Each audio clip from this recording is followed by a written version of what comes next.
Good evening, ladies and gentlemen. It's a great pleasure to have you with us this evening. We are going to turn this into an English language evening, but of course questions in German are welcome because we have a lot of fellows in-house whose German would not be good enough to follow the discussion. So it'll be unusual probably for a Viennese audience to have Dr. Busek speaking to them in English, but then we are always good for a surprise at IWM. A warm welcome to all of you, but especially to Dr. Busek. As some of you may know, but some of you may not know, he actually belongs to one of the founders of the Institute. He was deputy mayor of Vienna when he wrote the first check, which enabled the IWM to come into existence. So actually we owe him 1 million shilling. So I was not going to tell the amount, but now that you've... But so this was sort of our founding check, and on it we have grown. So we owe you a very big thanks for having started us off on the way. Dr. Busek was not only deputy mayor of Vienna. For those of you who have, of course, followed his career, he's had, in a sense, a double life and a double career as an academic and as a politician, or should we say an intellectual who turned to politics and maybe gave up academics when he would have been welcomed in academia as well. So he was Federal Minister of Science and Research, he was Federal Minister of Education, he was also, of course, elected chairman of the FVP in 1991, and from 91 to 95, as all of you here probably know, he was the Vice Chancellor of Austria. So he's had a very illustrious political career. As far as I'm concerned, I have a very personal relationship with him since I've been here the last 2 years. He's not only been very welcoming to me, but he has made sure that I get to know a lot of institutions in the region with whom he has been associated in very many capacities, especially in Southeastern Europe. So I owe him a personal word of thanks because it's through him that I have got to know in ex-Yugoslavia, in Rijeka, other institutes of advanced studies, and have built up a network, a new network for the IWM. So this is a political saloon, as you know. It has a very specific format. Mr. Ulsch is, of course, known from the press. He has always been with us as one of the initiators and participants in this kind of discussion. What is unusual this evening is that we have Holly Case with us, who is a fellow, who has probably been a fellow who has attended almost every event at the IWM during her fellowship year, so she really deserves a prize for this. And we decided she should change places this time. She is a historian of Europe. She is a professor at Brown University in the US. She has many languages, among them Hungarian and German and Turkish. And I think she would be among our fellows the most well-placed to discuss with Dr. Busek and Mr. Ulsch the question of the future of Austria, the future of Europe, and the way the two are tied in to one another. This launches, if you like, in a way, a public debate on our new program, which is Europe and its futures. Thank you very much for being with us this evening.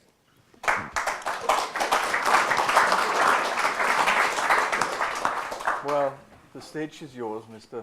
Busek. You've got the microphone here. Ah, yeah, so it's you right. could just start talking. The visibility of your micro, I think, created some attention for me, and you for sure. Shalimi, many thanks for this nice introduction. I'm quite happy to be here. Not as a reason to be announced as a founder, but I think I'm extremely grateful to IWM existing here in Vienna and contributing. May I say a little bit critical to my beloved country and city, I think the contribution of IWM for Austria and Vienna is bigger than it is recognized here in Austria, which for sure is a pity. Beg your pardon, this is the usual way. Sebastian Kurz, right? No, my dear, I may say it's a journalist. Be careful. You can be sure, I think you can write it, I'm sure that Kurz will not call me. So, but I think we are not here to speak about Kurz, also not, I'm inviting you not to speak about the actual Austrian situation. I think it is not so impressive as we are all doing. I think it is a lot of possibilities for the media, I think, to write down and to see what's going on in the scene, behind the scene, and so on and so on. I think it is one of the developments within Europe in democracies, which is really happening. And so far it's not new. Even, I would say, and everybody is now speaking about Macron, I think what Macron did, I think, was even more impressive, as for example, Mr. Kurz. Because I think Macron won an election without any party. I think we have one slight example, maybe Van der Bellen won an election with a lot of parties, in reality with no parties. I think he won the election because it was winning against another candidate. This has to be said quite straight. Hopefully he knows it, because I think that's not a strong position, and so far he has to be very careful to develop it. But this is not the subject, and I'm quite happy not to speak to you about the Austrian situation, but to speak about the future, the shape of Europe, and for sure Austria is a part of it. May I say, I love one statistical connotation which is extremely important for my beloved Europe. I think Europe is now 7% of the global population. It is still 20 to 22% of the economic power of the world, and the perspective is on both figures that it will go down. I think we can count in the next 20-25 years, we will be only 4% of the global population, and for sure, and I may say I'm hoping so, that the 22% are going down, because it is showing that in other parts of the world it's going up, which for sure is quite necessary to happen. And this is, I think, the contrary. This is not recognized, not in Austria, okay, but also not in Europe. We are still have the heritage of being convinced everything is Eurocentric. What is happening here in Europe, and even if it is between United States and Russia, I think aside everybody is saying the Americans are really Europeans who went over the Atlantic Ocean, but they are still apart and connected. But for sure, there's a big difference between Europe and the United States, even by the language, because if you're looking at the books printed in America, it is not anymore written in English, it is written in American. I think even by the language, you can see it's a kind of a differentiation happening here. If you're listening to English in the European way, not to speak about the English we are speaking here in Austria, this is a special case, I think there's a lot of difference. So far, this is a real challenge. I think on the positive side, and I regret that it is not often spoken about, even by the Jubilee of the Rome Treaty, I think we are a part of the world where until last time we learned a little bit out of history. I think it is not too much said, we learned out of history, and this is a background of the European integration. We learned by what happened to us. My beloved friend Karel Schwarzenberg, or Kniesche Karel Schwarzenberg, is always saying he is missing a monument with two persons built up as founders of the European Union. It should be Josef Vissarionovich Stalin and Adolf Hitler. Because by the two, I think it was really created by the horrible situation of the Second World War.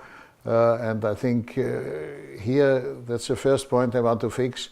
More and more, I think the memory, what has happened, is vanishing. I think that's one of the real dangers. By all these ugly things are happening about the German army, or these are I don't want to blame the German army. I think it is a general development. And if you are talking a lot with the young generation, which I'm trying to do, I think a real knowledge about what we are winning out of history and so on is not really existing. That's really going down. And that's also the reason why we are doing not real efforts, I think, to create this common Europe. I think we are discussing a question of secondary importance, even by mixing up of European Union with Europe. I think it has to be said quite straight, Europe is not a European Union, it's even more. And one of the discussions we had recently at Václav Havel Symposium in Prague, I think there's always this discussion, where are the borders of the European Union or where are the borders of Europe? I think it is a real nonsense to discuss this because by geography I think it's not well done. For sure, without any doubt, if we're looking at the background of culture and so on, and history, Russia is a part of.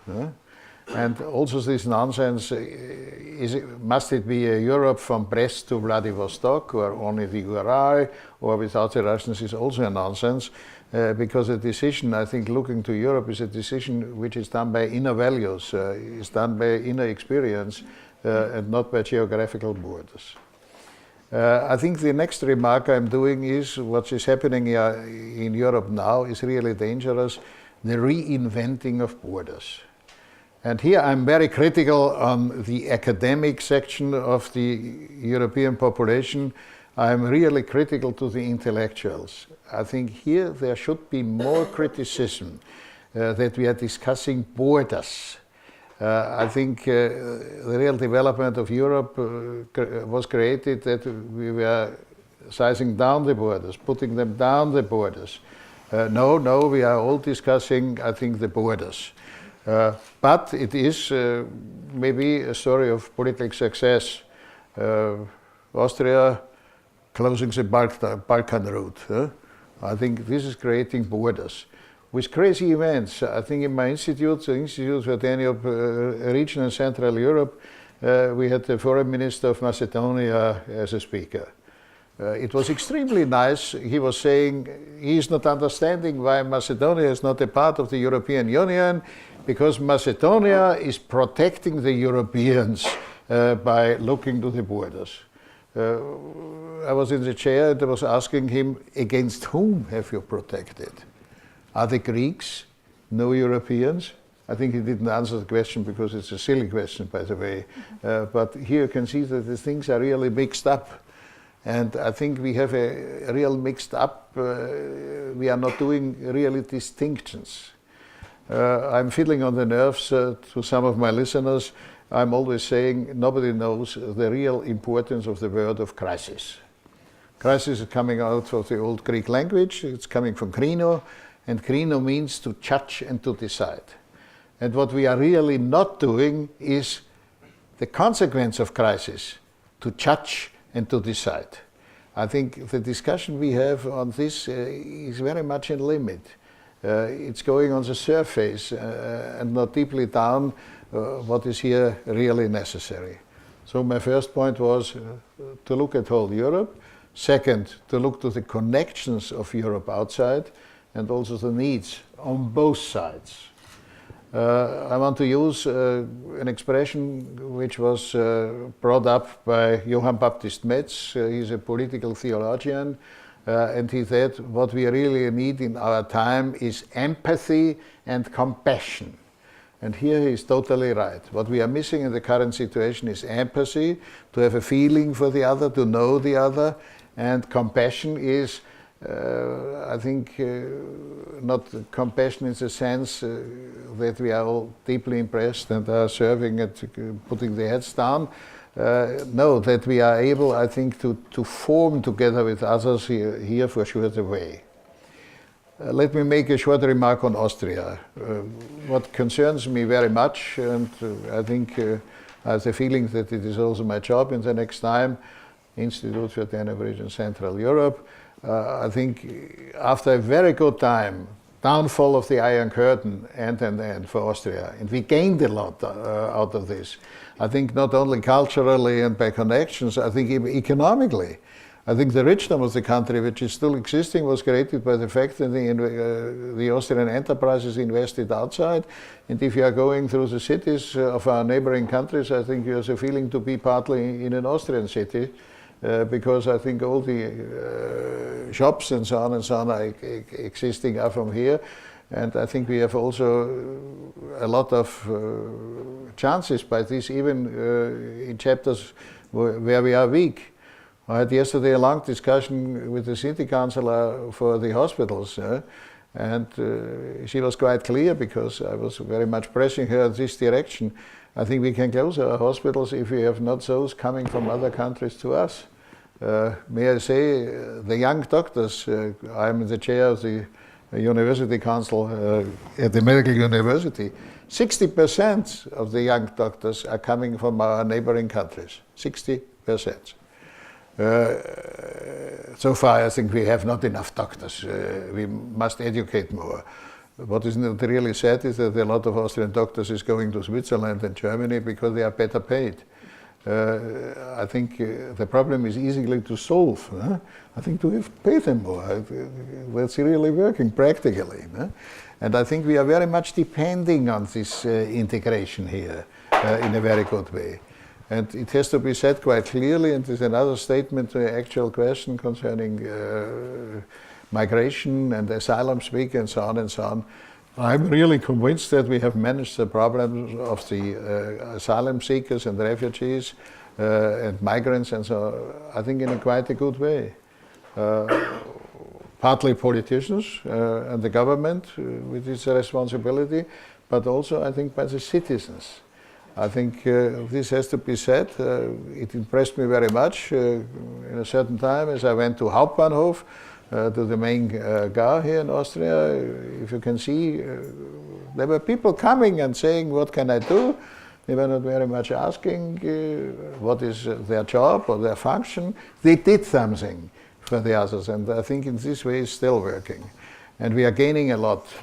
And it might be quite necessary to remember, especially this city, of its own history. I think this city was created by the mixture of the Habsburg monarchy, by immigration and so on and so on. I think that's not realized. I think the old joke, let's look to the telephone book with the names, is still right.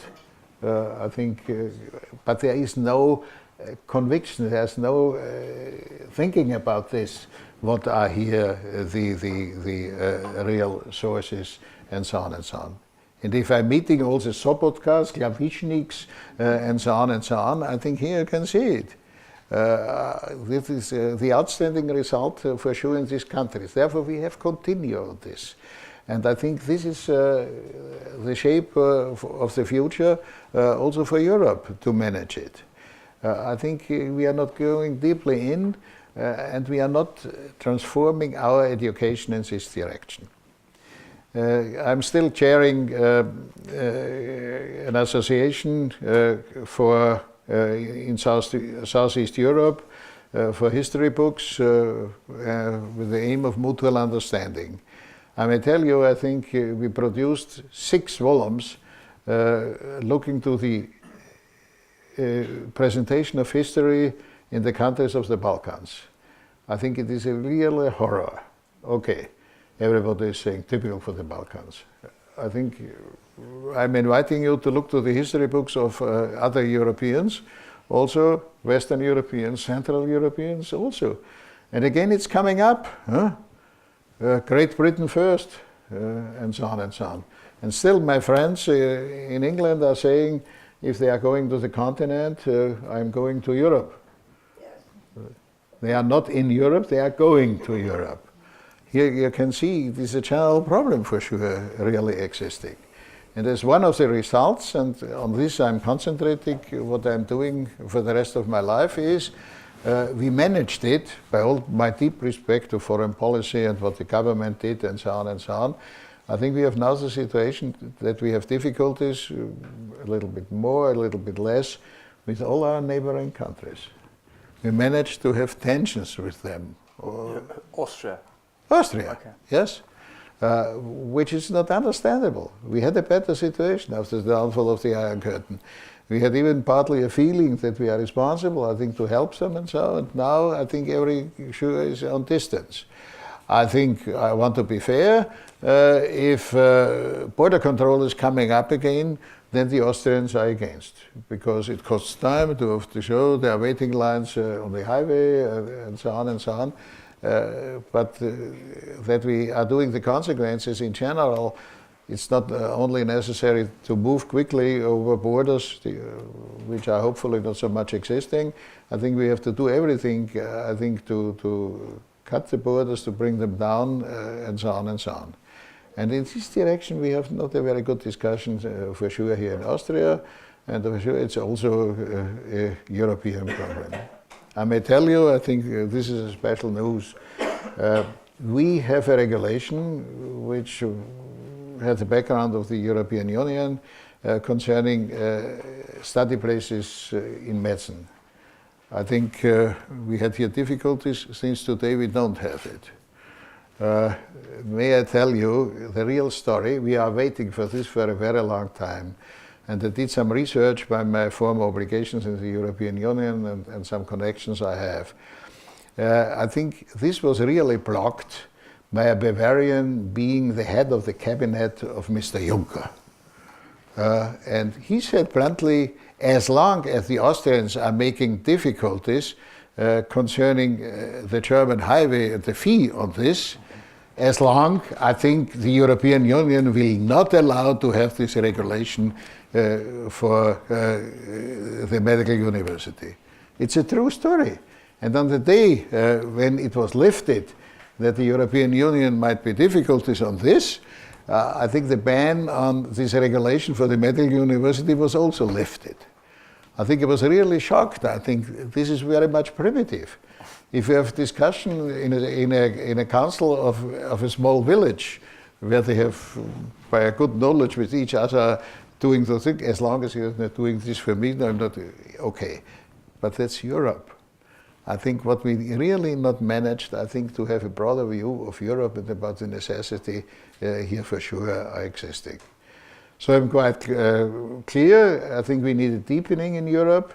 And to say it bluntly, we are one of the smaller countries. It is in our interest.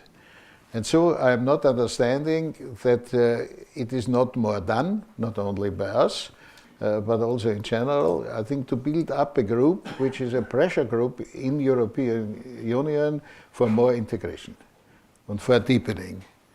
So far, I think we are always saying, horrible, Visegrad is existing without us, and so on and so on.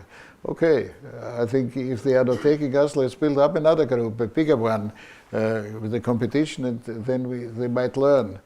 I do not understand why concerning Brexit it is not discussed to take them in EFTA. EFTA is still existing. That might be a soft solution. The institutions are existing, the regulations are existing. No discussion in this direction. I tried to bring it up, I think there's no big interest on the subject. I think it might be one of the solutions in the actual situation. So far, we have a real interesting situation, always speaking about huge, impressive words. We have to discuss the European identity and European values. But in reality, I think Europe is a product of practical work on the ground, step by step. I think it's like a mosaic to have to put the pieces here together. The discussion about identity and European values is quite necessary, but we are missing what is the consequence out of this. I think so far my request is always, it's okay that we have a lot of think tanks on Europe, but what we are missing are the do things for Europe. That they are things realizing, for sure it's necessary. And that's, for the moment, not existing. And then we have, for other questions, I may confess to you, I'm a fan of Donald Trump. And I hope that he's making more difficulties to the Europeans. Because this is forcing the Europeans to be together and to improve their own situation of their own. I think concerning security, it is an obligation of the Europeans. Now we are deeply impressed that the British are against to have the headquarters and so on and so on. Okay, let's make it out without the Brits. The background is that the Brits have a real army. That's a difference to other Europeans. I think we all have not really an army, for sure. But I think we have to do it. By the way, and this is also a symbol, we are all fearing terrorism, IS and so on and so on.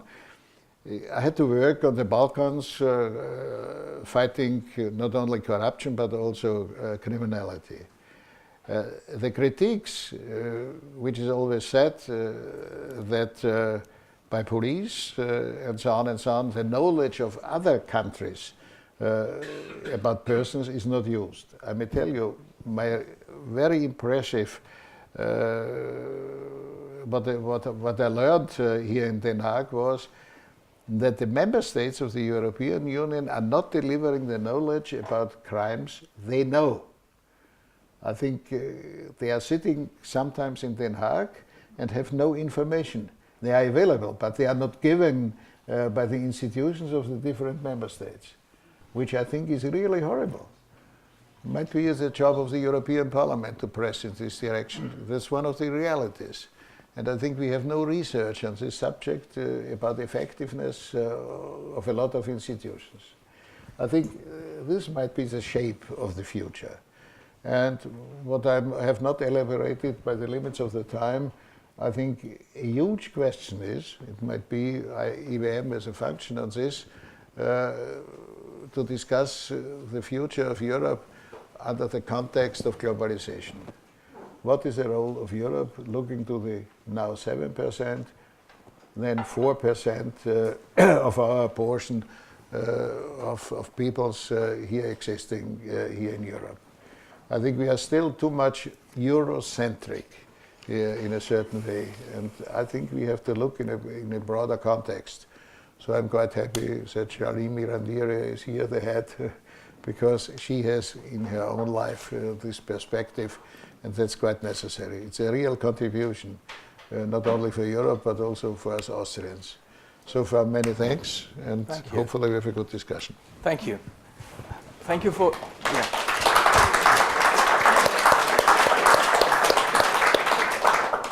Thank you for your remarks, Mr. Busek. I would like to take up some of your analysis.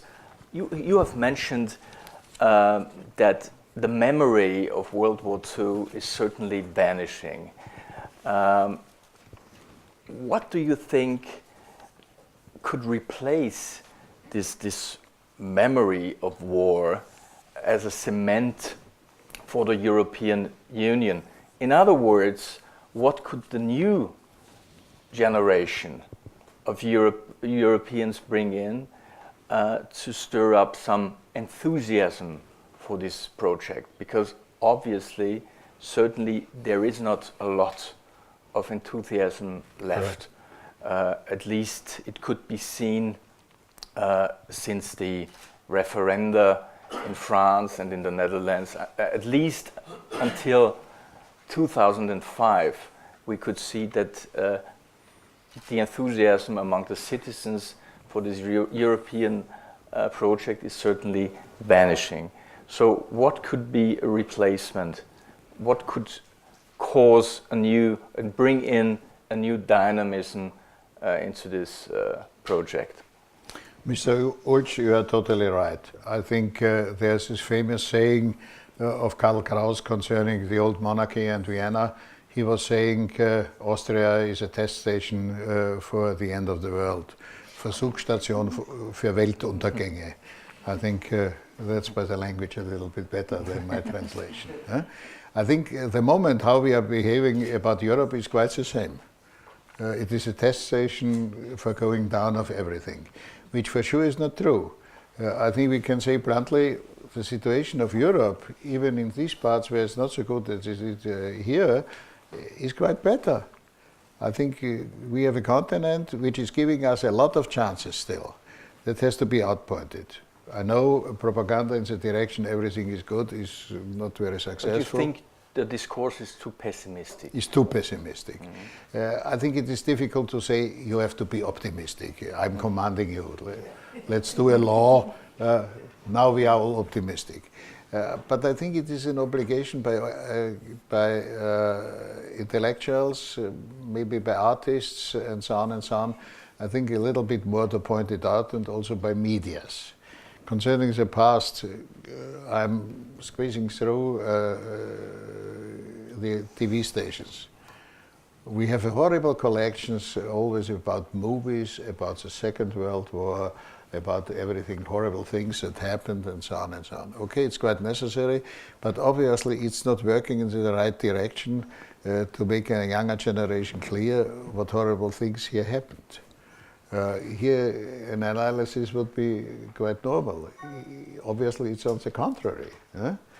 And I think nothing against the author, I know him personally, but that there is a great echo about a book describing what a partly silly person is thinking. It was the secretary of Goebbels. If you read this, I think I don't know why it is so impressive. I think it's showing how primitive she was, and she understood nothing. But here the writing is, and there's made a propaganda and show in this direction. And I think we have to do a turnaround here. I think that might be possible. It is an obligation of the intellectuals here. And I think it is the right place to say it. May I ask a follow-up question regarding this, especially on World War II? Because the implication of what you said is that World War II functions mostly as a cautionary tale for those who see mistakes have been made. But what strikes me as interesting about this precise moment is that it's not necessarily the countries that have treated it as a cautionary tale that are sort of leading the populist drive. If you look at Russia, the United States, and Britain, for example, those are places where World War II did not serve as a cautionary tale. And if I look at Austrian politics in particular, and specifically recent events, with Sebastian Kurz, a lot of the media comparisons of him were, here's Recep Kurz, he's just like Erdogan, or here's Kurz who's behaving just like Orban. Orban's the first one to congratulate him. Or alternatively, here's Kurz who's like Macron because he's got a movement rather than a party, etc. And what it seems to be happening in a way is that Austrian politics are becoming European or sort of like global politics in a way, and that there's something else, and it's not even just European, because some of it is what's happened in the United States as well. Like last night I was sitting out on Wallensteinplatz with an Austrian buddy of ours. We were drinking our Gösser and having great times. And the picture that you described of things going pretty well in Austria, that it works and that, it's nice, was completely contrasted by what he said, which was, there really aren't any good political options now. It was very much a ni-ni argument, weder noch, like none of the parties that are on offer, none of the politicians that are on offer are acceptable to us. And that's the same narrative we hear in the United States, that's in Britain, that was in France. We'd rather vote neither nor. And so, is there an extent to which Austrian politics has really become super internationalized, and that the World War II aspect is really, in that cautionary tale sense, is not what is dictating the events of our time, which are not limited to Austria exclusively? I would say this is a general problem here for sure on politics. I think what I'm trying to do, and I have two times a week the possibility to discuss also with a lot of youngsters, I think the real message must be go in politics and change it, which I think is not really happening in the right way. Or I think to support them who are changing. We have some new parties. Maybe we are getting additional new parties. Obviously, we have a desire always to look really backwards. And concerning the Second World War, I may say what has to be outpointed is I'm really convinced we're at the beginning of the Third World War by IS. I think this is another strategy. It's not anymore a war declared by His Holy Majesty, the First World War. It is not anymore a world war expressed by since 545 we are shooting back, like Hitler did concerning Poland. I think it is a kind of a war which is creeping in, and it is not really understood. I really admired not only the defense minister but all politicians being happy Austria needs more tanks and helicopters. I think if such terrorists are coming, I wish you all the best to fight with tanks against them and with helicopters. I think they will not show, here I am and now shoot me. We need another way of warfare, which for sure is existing. That's not really discussed. I think here it's quite necessary to change the behavior in this question. And this is a question of education in general. I think I'm a little bit switching now here to Europe and to a concern. I'm a fan of the European Union. But the European Union, the founders and later on did one mistake, that education and partly science is not a subject of Europe. I think we are celebrating now the Jubilee of Erasmus. What is not written is that Erasmus is hanging on the competence on economy by the European Union, not by education. There is no one. It was a genius of Ralph Dahrendorf saying, okay, I think we are not allowed to do something on education because it's a nation state. But he said, but if we want more competition and we want to earn more money, then we need exchange and to learn from each other. So what would you suggest? Some sort of a competence of European Union on this subject. It does not mean that we are getting European history books which are written by the European Union. This is all the nonsense. But then again, the cultural identity and so on is here coming up. But for sure, a European education system and European values. ECTS points alone are not enough.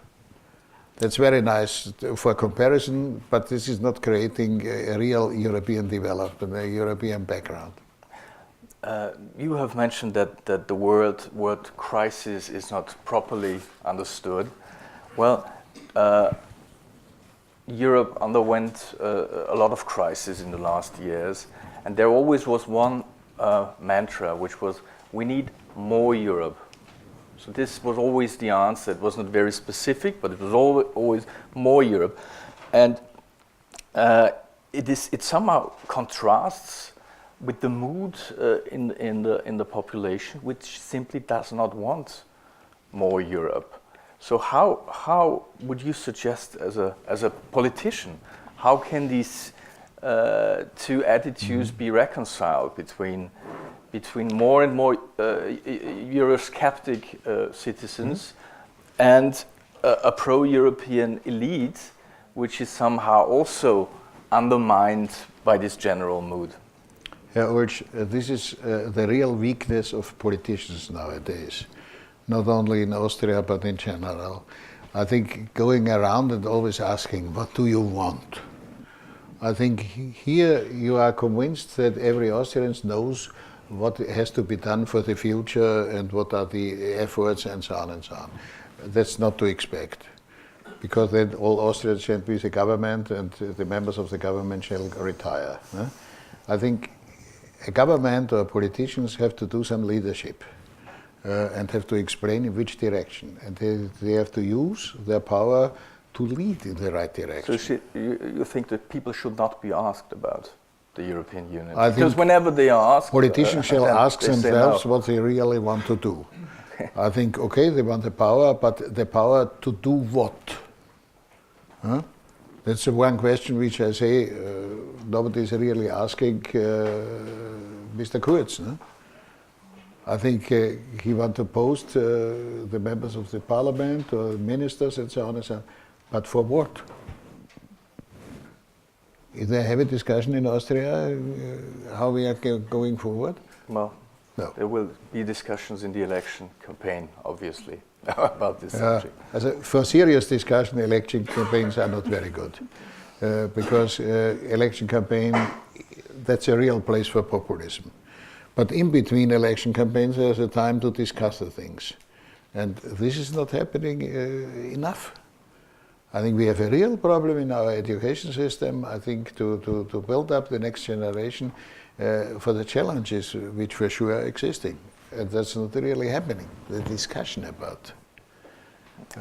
Holly, okay. Go ahead. Oh, well, I mean, just on this subject, I mean, the matter of, you mentioned Trump and how Trump is kind of good for Europe. And one of the implications of that is that Europe kind of needs another thing outside of it against which it can define itself.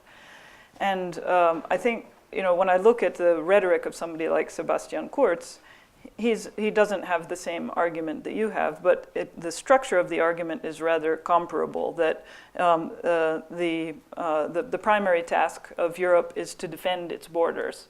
And so that there's a kind of enemy that's been defined against which Europeans define themselves.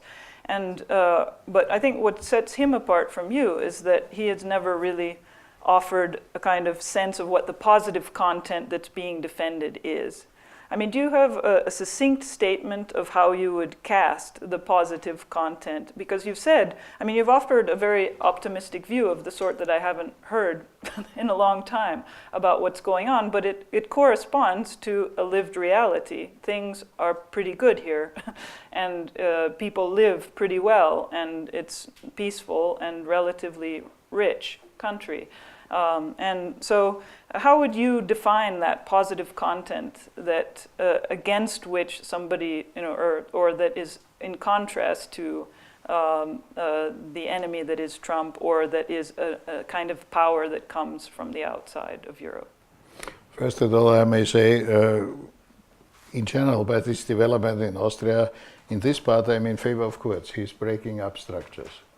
But we do not know exactly the directions, in which directions it should go. Mm-hmm. And I think using that we have comparatively good standards, it is to discuss, I think, where are these standards endangered, in which direction it goes. Okay, it's totally right to criticize Orban, Kaczynski and whoever, but you have to talk with them. I think I'm waiting for politicians going there and discussing with them which is the direction. I think to blame them for the position is quite good and necessary. I'm not a fan of them. But you have to go there and you have to discuss with them. I think we have not a real exchange in this direction. And I think it might be necessary to go in the Polish public and to discuss with all of them what's going on here. Could Austria play a role in this? For sure. I think we did it in the time before the end of the Iron Curtain. I'm, I think, a little bit biased on this subject because I did it also. But I think that's for sure necessary. And who do you mean by we? Like, who's the we who should be doing this, and what form should that take? Politicians, intellectuals, professors, and so on and so on. Those who have a real conviction what Europe means, who have an idea what Austria can contribute, and so on and so on. We are always defending. It is a general thinking in borders. We have to defend. Let's keep them out. I think the better way is to keep them in. I'm afraid I have to contradict you. I mean, this whole thing about borders, it was just created because obviously the whole European system did not work anymore. The Dublin system did not work. Right. So there was no control of the outer borders, and there were hundreds of thousands of migrants and refugees coming into Europe. So that's what caused the whole discussion about borders.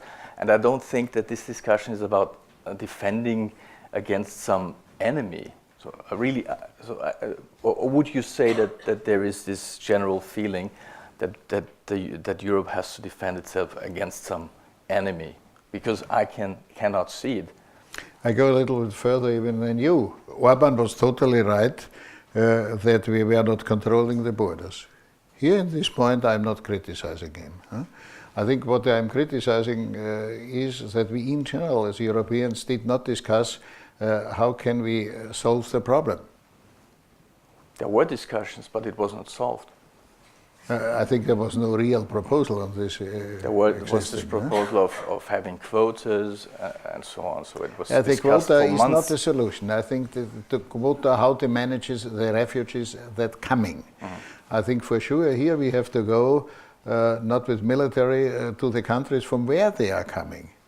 I think there's no proposal what to do with the explosion of the population in Africa for the next time. But this will happening. We only know that Libya is not really functioning. That's right. But through Libya they might come, and they are coming partly to Egypt. I think the Tunisians did a comment yesterday or today about we try to be protective also for the Europeans and asking for money. That's always the consequence. I think here is not really a strategy developed. And this has to be in common discussed. I think this is a necessary European discussion. My question would always be on all the Austrian ministers sitting in the councils, what did you propose to solve the problem? I didn't hear anything. I am not happy about, may I say. Criticizing those doesn't mean make not happy. I think what I want to contribute, I think to do something in this direction. How could, it seems as though part of the... Is this me? Yeah. Beg your pardon. Okay. Yeah. It seems as though such discussions, however, will invariably wind up being discussions about European identity. I mean, if you look at the way that those have played themselves out in places like Hungary, I mean, it's exactly an enemy, an us versus them, and overt comparisons are made to the invasion of the Turks in the early modern period, for example. And this is done by the prime minister. And I think that, somebody like Sebastian Kurz and somebody like Viktor Orban may have policies in common, but the question is, do they also need to have worldviews in common? If you buy into the notion that you have to close a border, do you also have to buy into the notion that Europe is a Christian, is a group of sort of Christian peoples that need to defend themselves against non-Christians in the way that Orban sees it? And so how can one prevent discussions about boundaries from becoming questions about identity where either conflicts arise or some kind of alteration, let's say, in the historical understanding of why the borders need to be defended is undergone by one or the other state, if not more? You are touching a very critical point. It's nice that you are saying Christian. Personally, I'm Christian. I'm not anymore living in Christian Europe. I think the Christians are a minority in Europe for sure, and not a majority. It's not anymore a Christian. I grew up in the time where we were speaking about Christliches Abendland. I don't know how to translate it in the right way. But I think we made always this nasty joke, ex oriente lux, ex occidente luxus. Here you can see, I think the content of Europe is not existing. Therefore, to ask after the identity is right. But where are the answers for which European values are we really standing? And so we are creating this Christianity as something as we have to defend, but we don't know what we are defending. I think there was a very nice contribution in the German TV saying, okay, we are celebrating Luther in Wittenberg. In Wittenberg are 80% non-believers. That's a reality check. And that might be the interesting discussion. I'm not making responsible governments, because if the governments are telling me what I shall believe, here I would be very skeptical, especially in questions of religion. That's not their job. They shall make a better politics in administration. But I think this intellectual discussion, this spiritual discussion in this direction is here quite necessary. I think the best contribution of the Europeans is the Pope. He's coming from Argentina. I think he's touching one of these subjects. Therefore, I think that's quite different. I don't want to blame on everything Kurz. I think he is a real consequence out of the current situation of populism and. He's behaving very talented on this. I think it's going deeper concerning what is the content of politics. May I just ask a question about Christianity, specifically Catholicism in Austria? Because it seems to me as though, the historically, the ÖVP in particular has partially at least represented a kind of Catholic humanism that somebody like Sebastian Kurz does not represent. That there is that this Catholic humanism that might correspond more to the positions of somebody like the Pope, it seems to be in decline in political terms. Is that a misevaluation, or is it? It's a right evaluation. So what's, if the position like yours that says, that is the humanistic position, is in decline, and what is taking its place, and have we lost something in yielding that aspect of Austrian politics to other positions? I think I was party chair of the Austrian People's Party from 91 to 95. For me, it was totally clear, and they said it several times, it's not anymore a Christian party. It is a party existing out of groups which who are defending the interests and so on and so on. We have something in general, but don't ask them what is real Christian belief in this context. So far, and this from this time on was going down. I was also not able to do a right contribution. I was very much thinking in the direction which I think is one of the sources of this institute. Solidarity. I think here Solidarność was one of the last contributions on this, here on Katholische Soziallehre, on social ethics, here for sure. And I think nobody is continuing in this. Still for me, but I'm by my age partly outdated in between, I think it would be still the real position. I had not a success in my own party. That's the reason why I was also finished. But just to get it clear, so you don't think, because I do not agree what you say, so you think that Kurz is missing Christian values, and you would compare him to Viktor Orban? Would you? Okay. No. So just to get it clear. No, that's too primitive. But I may say,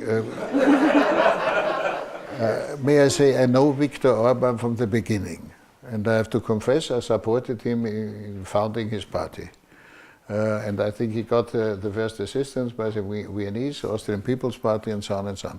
But in this time, by my analysis, he was center-left. And I think was a liberal. He went liberal. I think I'm always laughing if in Austria the word liberal is used. Because you're the only one. The liberal, no. On the contrary, liberalism had never a success in Austria. I think I'm always fighting against. Sometimes I'm said he is a liberal Catholic. Here I may say, obviously, those who are saying are not aware about the history of ideas, because I think a liberal Catholic is a nonsense. It does not fit together. I think it's a lack of knowledge symbolizing. I think we have no liberal tradition in this country. Which one?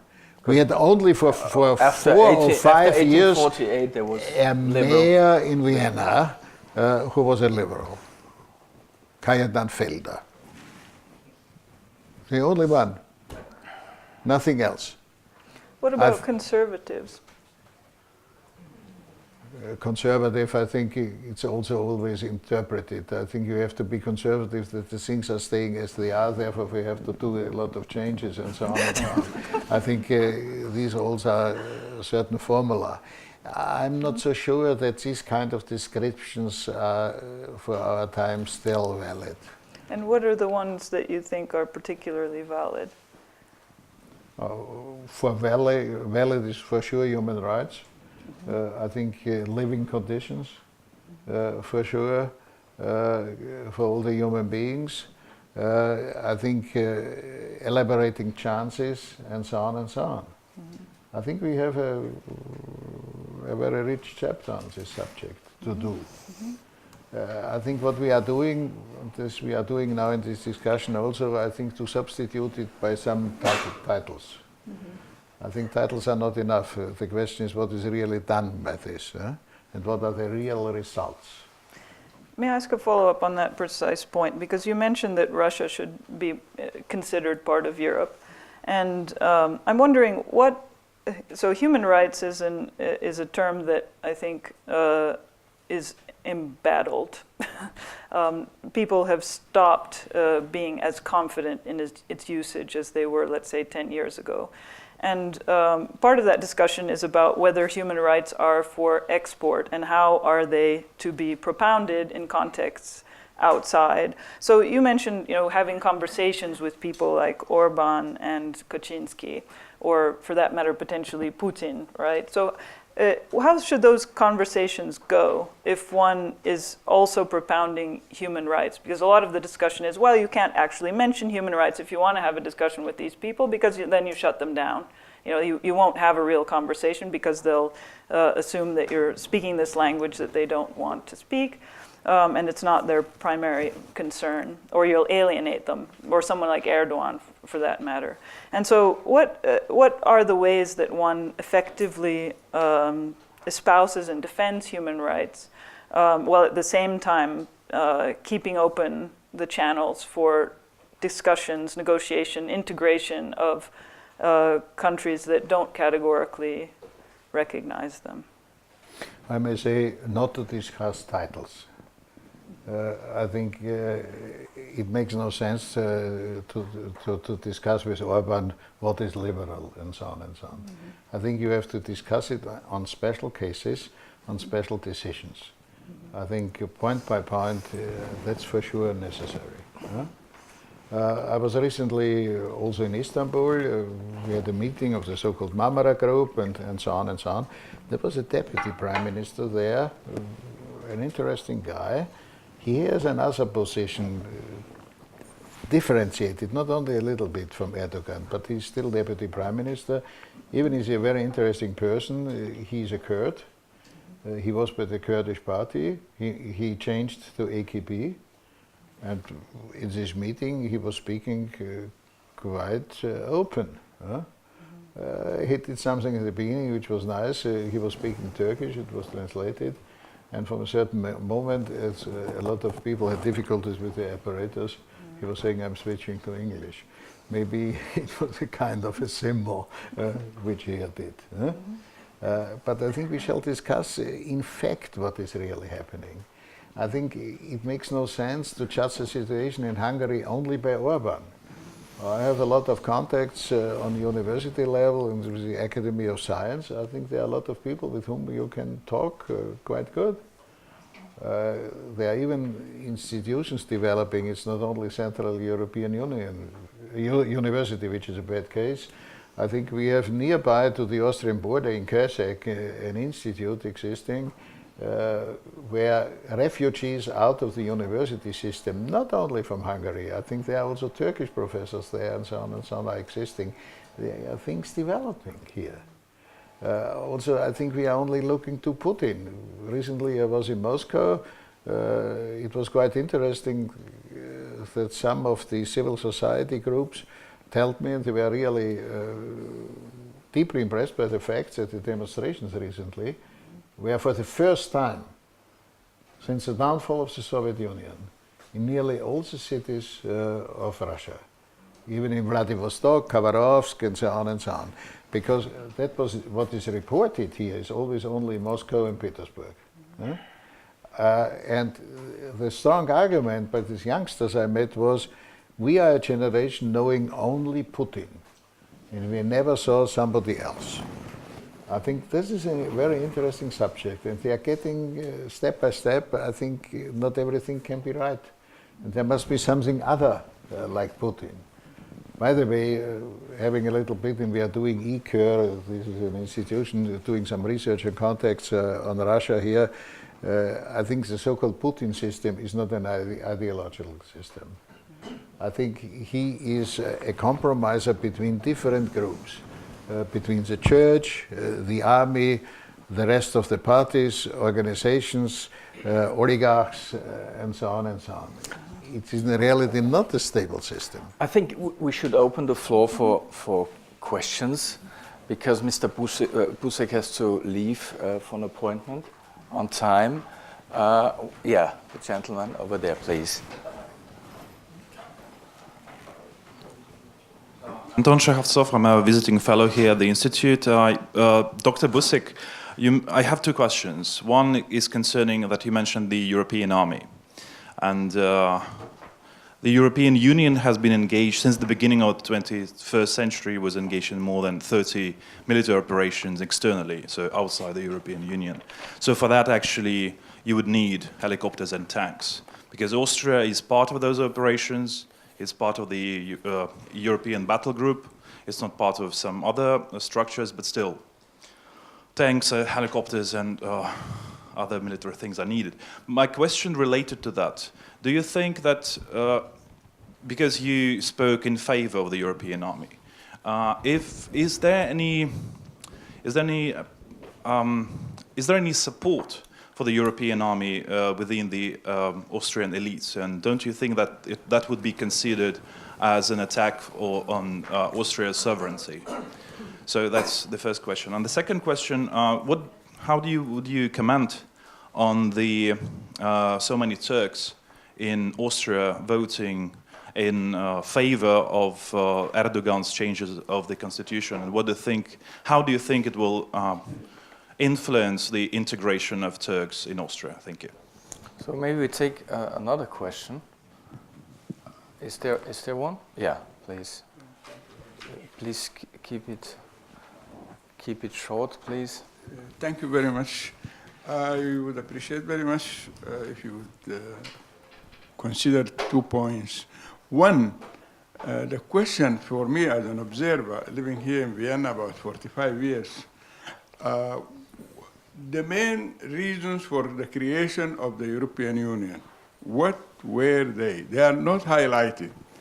Nobody goes back and say, why did they created the European Union?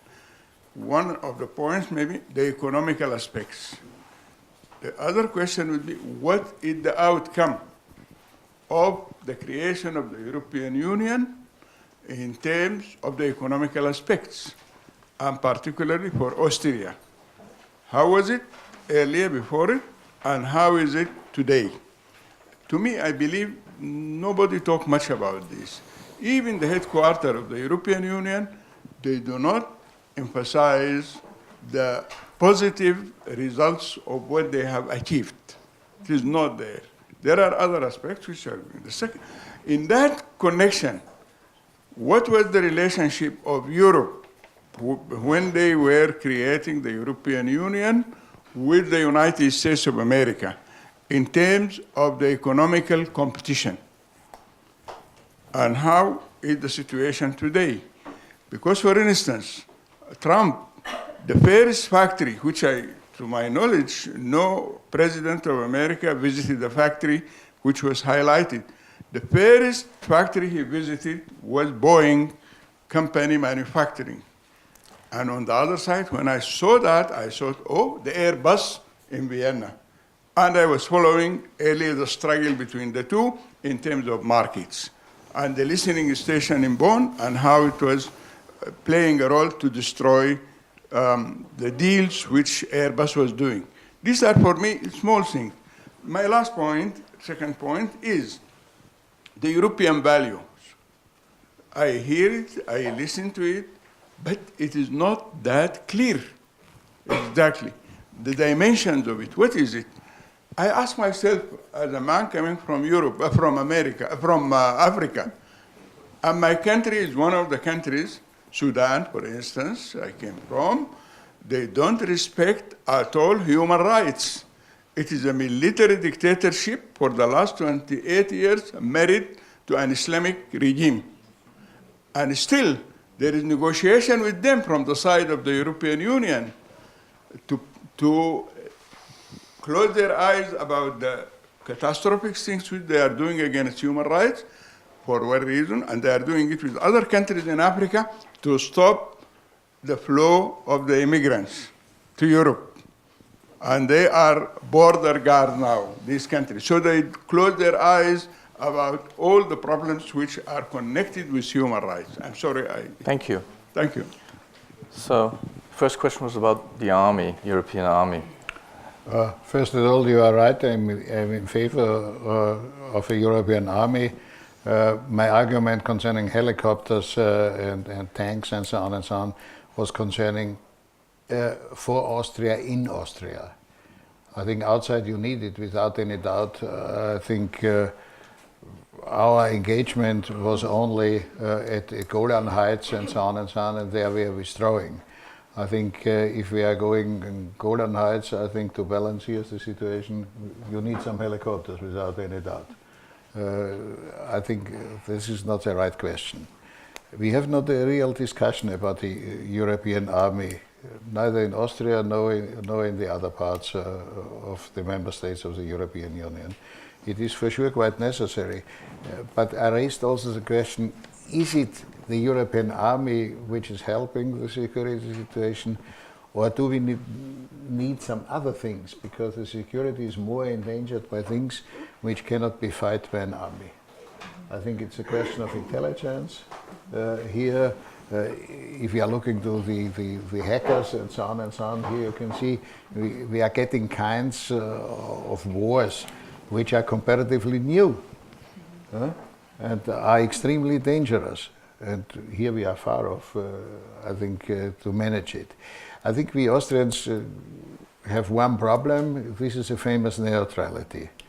The neutrality is a product out of the situation getting rid of the allies. I think officially I learned it in school.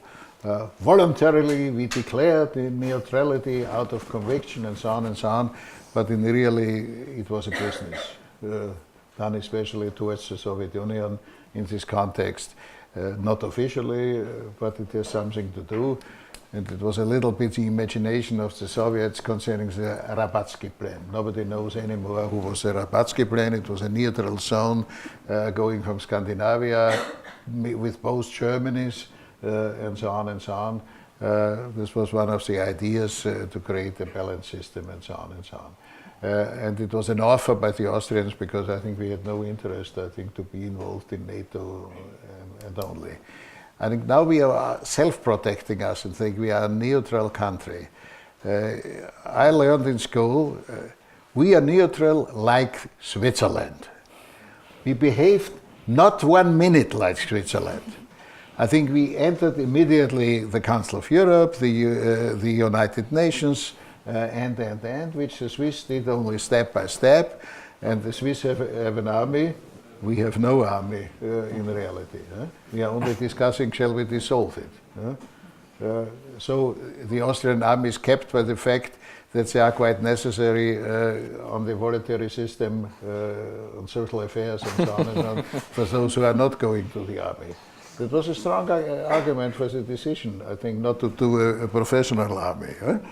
It is really crazy. We have no rational discussion, and nobody tries to touch it. If you ask me seriously, would you be head of a party? Would you start with this discussion? I have to confess, no. Because here we are far off from reality. Okay. I think here from my beloved country, so you there's would the reality prefer to stay in check. fantasy land then? You would prefer to stay in Fantasia then? A little bit, yes, until it's becoming more serious. I think Turkey, what was the direction of the question concerning? What's your take on Turks voting, voting for the referendum for the change of the constitution in Turkey? I would say it's easier for Turks living in Austria to vote for the constitutions than to do it in Turkey. Because they are not touched by this question. I think it's not really a problem for them. I think it is, I think don't offend Turkey, we can proud. I'm living nearby Prinzregenstraße. That's an interesting field concerning the Turkish question, because you have on the one hand the Turkish embassy, on the other hand the Schwarzenbergplatz. They are correcting themselves, and I think every 2 weeks we have here these demonstrations and so on, pro and contra. I think here I'm getting the impression it is only to show we Turks are somebody. And I think that plays a very strong role. I think if would have somebody the idea, I think it's not any more possible to sell Döner kebab for Turks in Austria. That would change the situation. I don't take it very serious. We have one problem which you should not underestimate. This is a religious undervising on Islam. Here the Turks or the Turkish government is playing a nasty role. What they did was a tough campaigning to get the presidency in the Islamic community, and they are trying to use Islam as a political instrument. And here we have to be very carefully.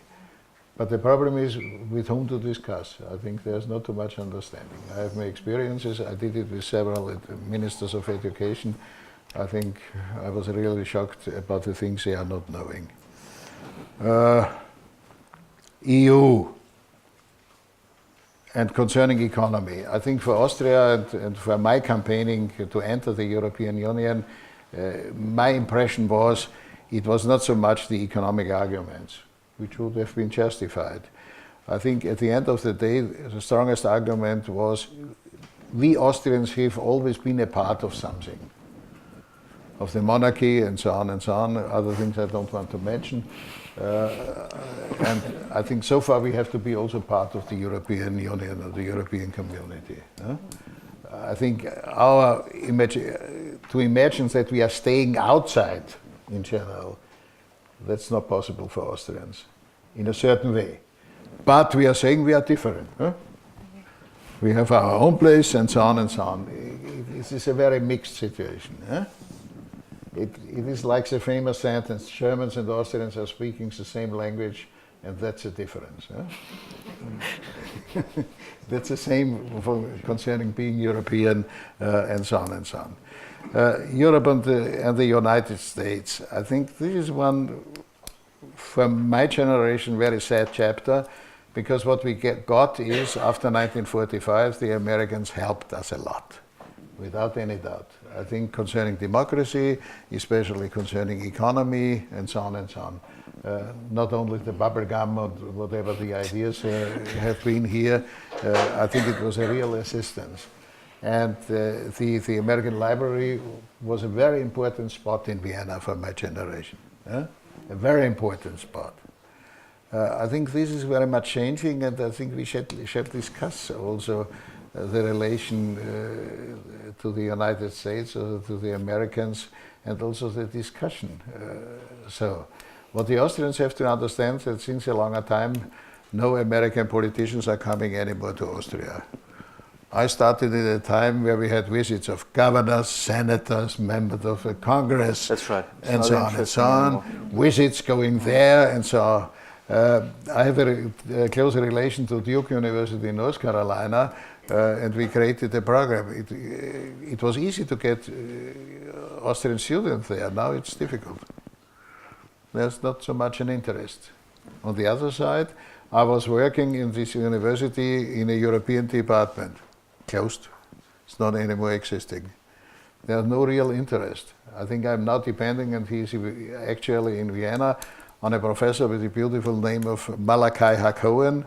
And what is he working? He is working on the outgoing Habsburg monarchy and social politics and the Red Vienna.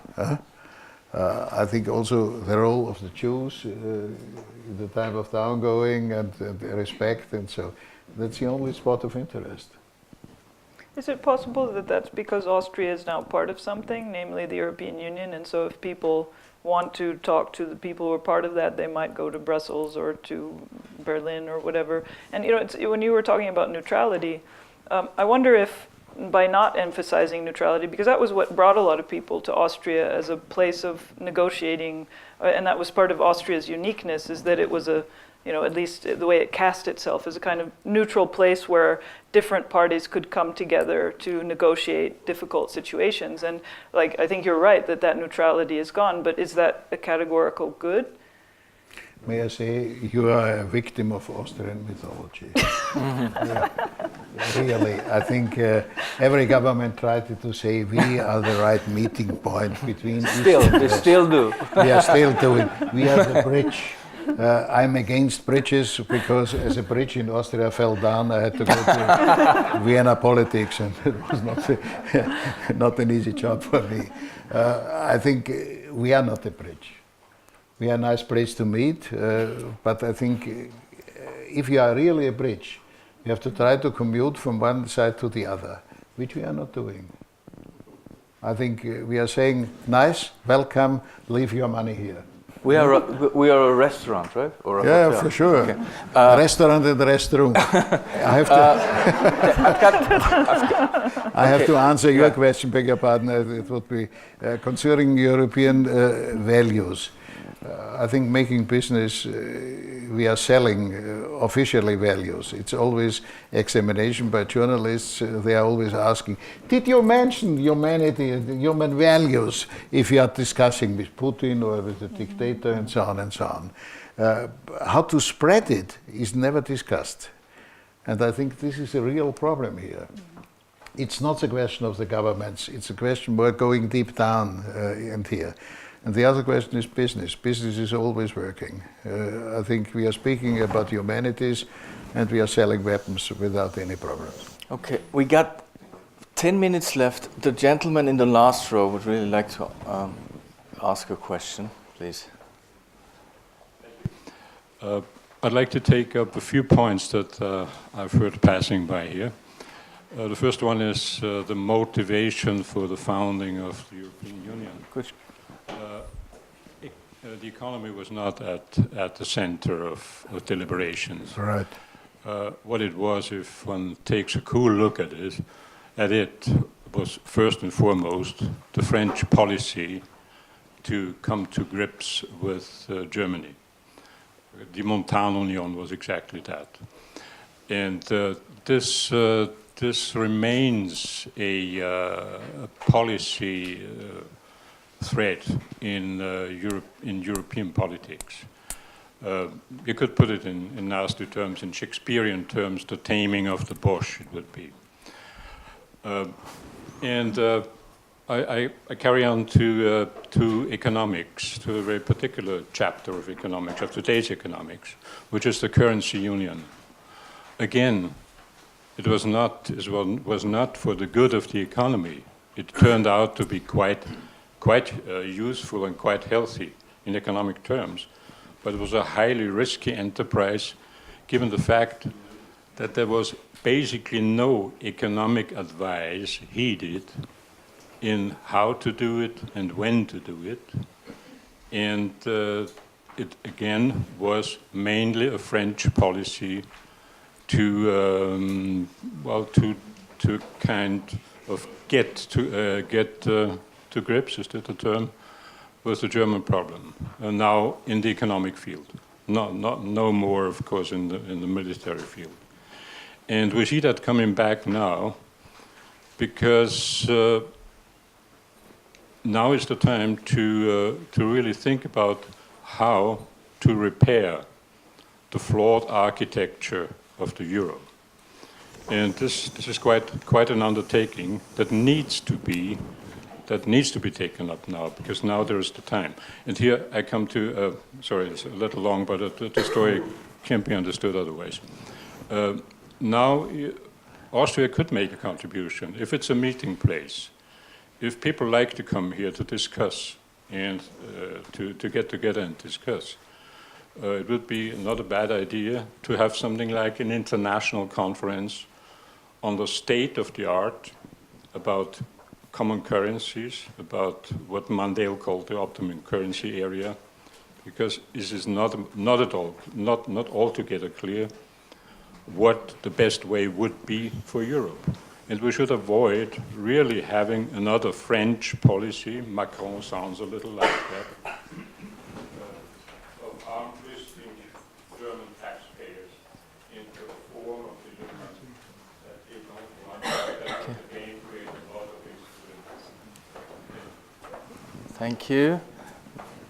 Still got 8 minutes. I guess if you keep it very short, then Mr. Busek could answer before he leaves. Mr. Busek, when I remember correctly, one of the reasons for the founding of the European Union also was the prospect of peace for Europe for longer terms than the terms before.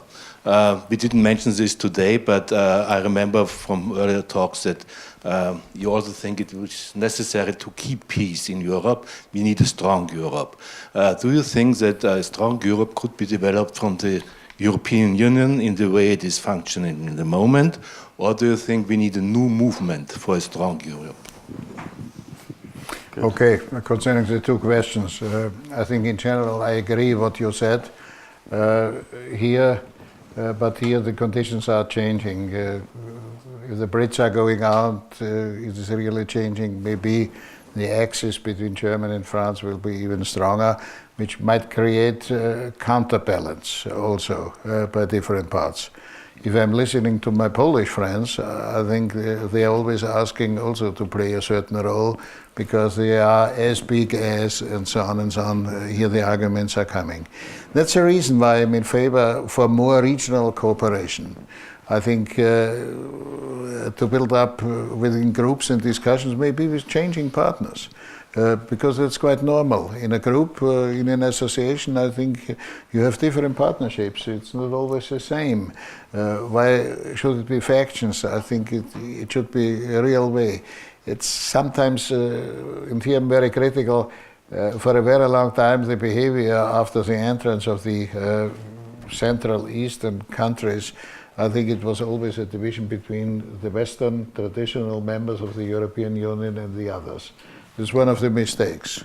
I think you can see it by the fact the first coming from a so-called Eastern country, it's in reality Central Europe, having a European position was my named colleague Erhard Busek. He was president of the European Parliament. He was the only one for a very long time. Now it is Tusk also. That's a good development, but you have a lot of other jobs where all these Westerners or these traditional members of the European Union are imposed. It plays a certain role. And I think here I'm a little bit commuting to this was also said, the real problem of the European Union are the member states of the European Union. I think it's not the institution, it's not the committee, it's not the commission, it's not and so on and so on. I think we have the real political discussions within the member states about the real aims. The real expectation by a member state of the European Union is always, can I get out of the European Union? But who is the European Union? I think that's the addition of all the member states. What do they want to get out from the other? I think here we need a real essential discussion what means in common, and the real help is sad to say is that we are coming from 7% of global population down to 4%. I think that we are losing importance. Maybe we are learning by the fact to regain importance. I think we have to do here more on this subject. Your question was, it's covered? Do you think whether a new movement is needed for Europe?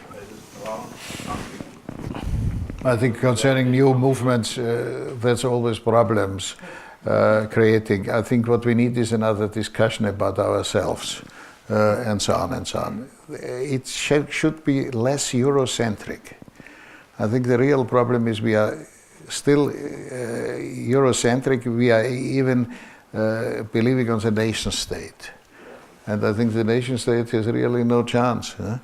But this is widespread. I'm listening to the Morgen magazine of the Germans. Then I'm always deeply impressed with the things. A strong German car industry, again Volkswagen, and so on and so on. If you're looking to the production figures, I think the biggest number of Volkswagen are produced in China. And the owners of the Volkswagen company is not only a German state. It is also some Gulf countries, funds, and so on and so on. I think we are not checking the reality of our time. We need, in reality, a reality check.